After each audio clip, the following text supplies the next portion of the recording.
Assalamualaikum warahmatullahi wabarakatuh. Selamat pagi, selamat siang, selamat sore, atau selamat malam untuk anak-anak semuanya.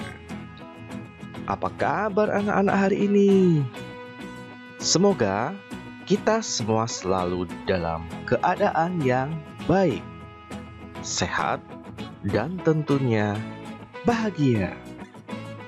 Berjumpa kembali dengan kakek Profesor. Ya, pada kesempatan kali ini kakek Profesor kembali akan menemani anak-anak semua untuk belajar. Hari ini kita akan melanjutkan pembelajaran kita di kelas 5. Tema 9, subtema 3, dan kita sudah memasuki pembelajaran yang ke-5. Sudah siap belum anak-anak untuk belajar? Oke, seperti biasanya sebelum kita memulai pembelajaran, mari kita awali terlebih dahulu dengan berdoa. Tentunya agar diberikan kelancaran selama proses kita belajar, dan kita juga mengharapkan ilmu yang bermanfaat sebagai bekal masa depan kita. Berdoa, mulai.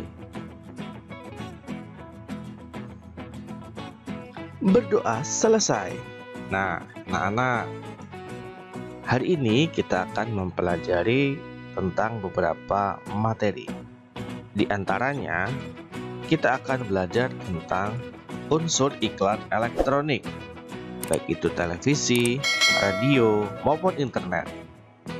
Kita juga akan mempelajari ciri bahasa dari iklan elektronik. Berikutnya kita akan belajar bagaimana cara membuat batik jemputan, salah satu batik yang khas di Indonesia. Jangan lupa tonton video ini sampai selesai, tentunya agar anak-anak jadi lebih mengerti dan menambah ilmu yang bermanfaat bagi anak-anak semuanya. Perhatikan, unsur iklan elektronik. Dalam hal ini kita bahas yang pertama adalah yang di televisi. Unsur-unsur iklan televisi yaitu yang pertama, suara.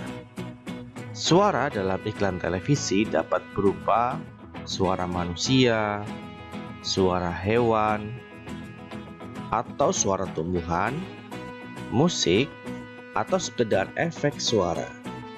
Efek suara masih ingat ya anak-anak, misalkan efek suara angin, efek suara hujan, dan lain sebagainya. Yang kedua, gambar. Gambar dapat berupa produk yang ditawarkan atau dapat berupa orang yang menggunakan produk tersebut. Berikutnya ada gerak. Gambar bergerak untuk lebih menarik perhatian masyarakat. Ini atau video ya, bahasa lainnya. Berikutnya ada tulisan. Tulisan yang singkat dan mudah terlihat sebagai penjelasan dari produk. Bisa juga yang unik yang membuat orang-orang menjadi lebih tertarik dan teringat terus dengan tulisan tersebut. Sekarang kita lanjut ke iklan di radio. Unsur iklan radio yaitu iklan radio hanya terdiri dari satu unsur saja, yaitu suara. Suara tersebut dapat berupa suara atau kata-kata manusia yang teratur, musik, dan efek suara. Ada suara yang tidak beraturan maupun efek suara alam.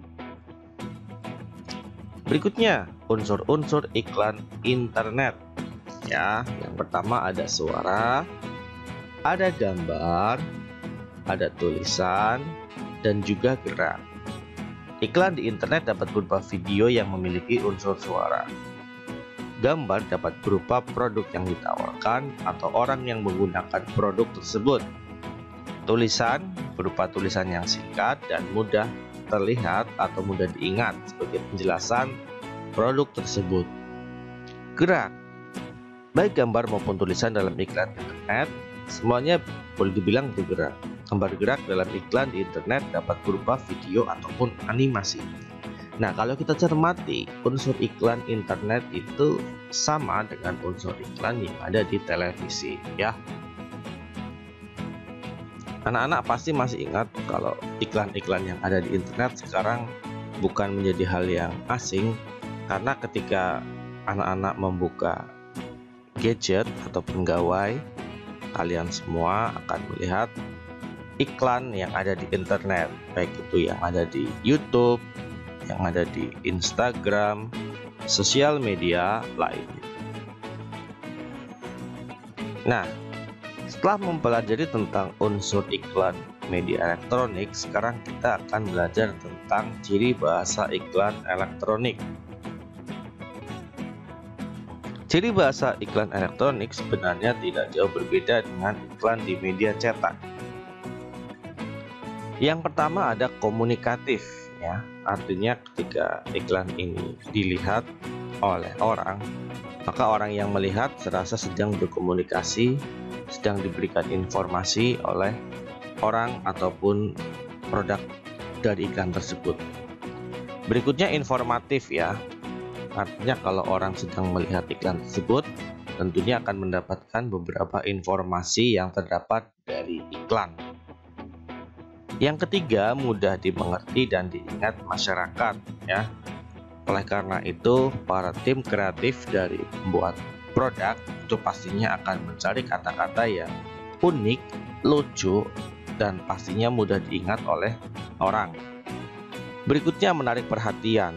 Nah, biasanya dalam hal ini menarik perhatian itu dengan menggunakan orang-orang yang sudah terkenal ataupun figur-figur yang akan menarik oleh masyarakat, seperti artis yang sedang naik daun atau lagi terkenal, ya. Berikutnya, mengajak penonton untuk membeli atau menggunakan barang atau jasa yang ditawarkan. Nah, ini. Nah, amati salah satu iklan di internet berikut ini. Ini ada batik jemputan hasil budaya bangsa. Indah warnanya, banyak pilihannya. Ayo kita cintai batik Indonesia. Nah, setelah kamu mengamati iklan tersebut, sekarang jawab pertanyaannya, ya. Yang pertama, barang apa yang ditawarkan dalam iklan tersebut? Ya, batik jemputan. Informasi apa saja yang dapat kamu peroleh dari iklan tersebut? Ada produknya, ada informasi tentang keunggulan produk, dan juga ada informasi tentang manfaat produk. Sebutkan unsur-unsur yang ada dalam iklan tersebut. Ada gambar dan juga ada tulisan. Ini mungkin kalau iklan aslinya itu ada gambar geraknya, ya, atau animasinya. Ini karena sudah tercetak di dalam buku, jadi tidak bisa menampilkan gerakannya.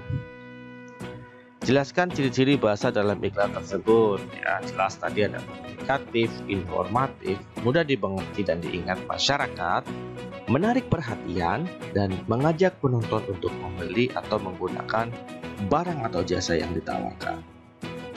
Nah, sekarang kita akan mempelajari bagaimana cara membuat batik jemputan, salah satu batik khas di Indonesia, ya. Nah, ini batik jemputannya seperti ini, ya. Pernah melihat kan? Alat dan bahan yang dibutuhkan: kain mori, nah ini yang berwarna putih sebagai bahan baku utamanya.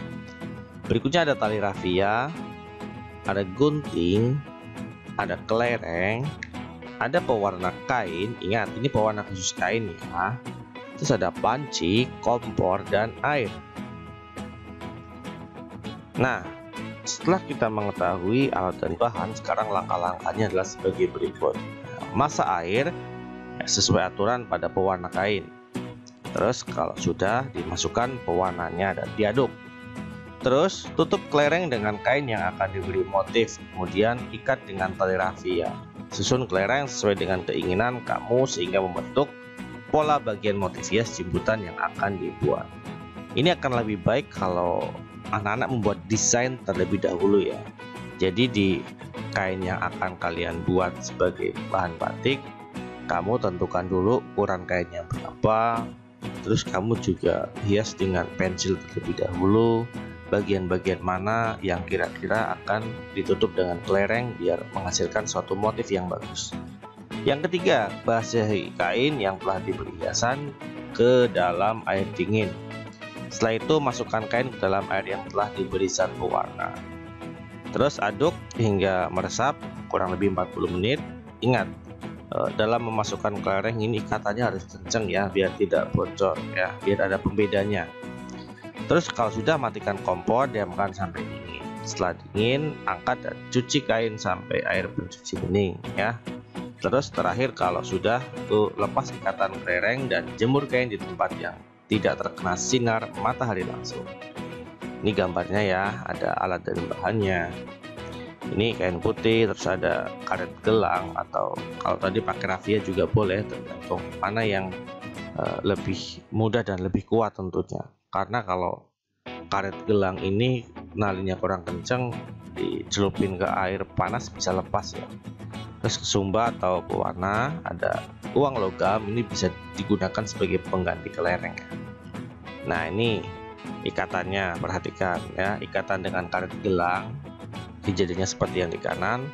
Ada ikatan dengan bilah bambu, dan juga ada ikatan dengan koin ya, contoh-contohnya. Ini ada langkah-langkahnya ya. Nah, tidak terasa pembelajaran pada kesempatan kali ini telah selesai. Kakek Profesor pamit dan mohon maaf jika ada sesuatu yang kurang berkenan untuk anak-anak semuanya. Sampai jumpa lagi di pertemuan selanjutnya. Tetap semangat dalam belajar, karena ingat, kalianlah yang akan menentukan masa depan kalian sendiri. Sekian dari kakek. Wassalamualaikum warahmatullahi wabarakatuh.